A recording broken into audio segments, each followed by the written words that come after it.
दोस्तों हम लोगों ने लास्ट वीडियो में व्यू के थ्रू हमने एक व्यू बनाया था और व्यू हमको डेटा जो है जेसन फॉर्मेट में देता था और हम लोगों ने उस डेटा को गेट किया था व्यू के थ्रू। आज हम लोग देखेंगे कि अगर हमको कोई स्पेसिफिक नोड का नोड आईडी के थ्रू, अगर जैसे मान लीजिए आपको कोई नोड आईडी पता है और आपको उस नोड आईडी का डेटा चाहिए, तो वो हम लोग किस तरीके से ले सकते हैं और नोड हम लोग क्रिएट कैसे कर सकते हैं।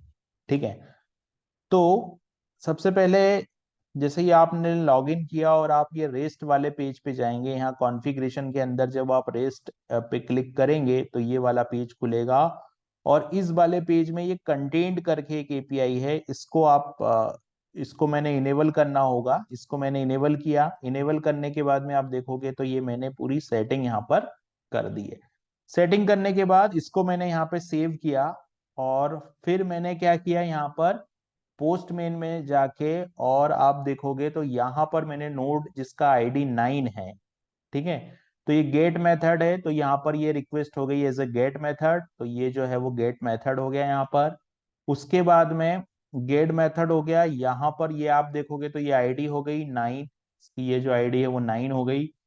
और उसके बाद में चूंकि यहाँ पर बेस ऑथेंटिकेशन है तो यूजर नेम पासवर्ड जो मैंने इनकोडेड फॉर्म में पास कर दिए हैं, यहाँ पर आप जो है वो विदाउट इनकोडेड फॉर्म में भी पास कर सकते हैं, लेकिन सिक्योरिटी के लिए यहाँ पर हम लोग इनकोडेड फॉर्म में ही पास कर सकते हैं। यहाँ पर फिर मैंने ये जो डेटा है वो आप देखोगे तो नोड का डेटा यहाँ पर हमको मिल गया पूरा। ये जो नोड है नो वो हमको मिल गया, जिसका आईडी 9 है वो नोड हमको यहाँ पर मिल गया।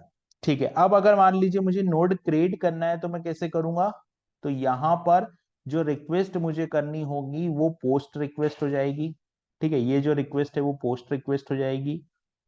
और यहाँ पर जो कंटेंट टाइप है वो एप्लीकेशन जेसन हो जाएगा। यहाँ पे ऑथराइजेशन में यहाँ पर बेसिक, और बेसिक के बाद ये ऑथराइजेशन जो है वो बेसिक है, और बेसिक के बाद ये ऑथराइजेशन को मैंने क्या किया, यहाँ पर इनकोडेड डिकोडेड फॉर्म में यूजर नेम पासवर्ड दिया है। और हमको यहाँ पर एक चीज और पास करनी होगी और वो है CSRF टोकन, तो ये टोकन वैल्यू हमको यहाँ पास करनी पड़ेगी।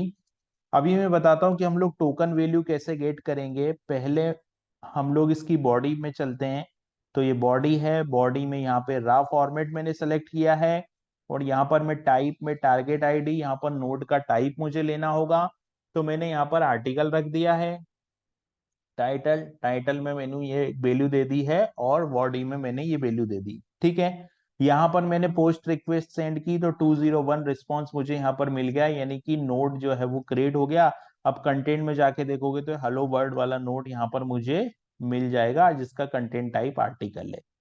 ठीक है, अब क्या होगा कि ये जो टोकन हमको पास करना था वो हमको कैसे मिलेगा, तो ये टोकन के लिए हमारे पास में एक एंड पॉइंट होता है जिसमें सेशन टोकन, और यहाँ पर हमको गेट मेथड सेलेक्ट करना होता है, तो ये हमको टोकन यहाँ मिल जाएगा और इस टोकन को मुझे यहाँ पर CSRF टोकन के अंदर पास करना पड़ेगा।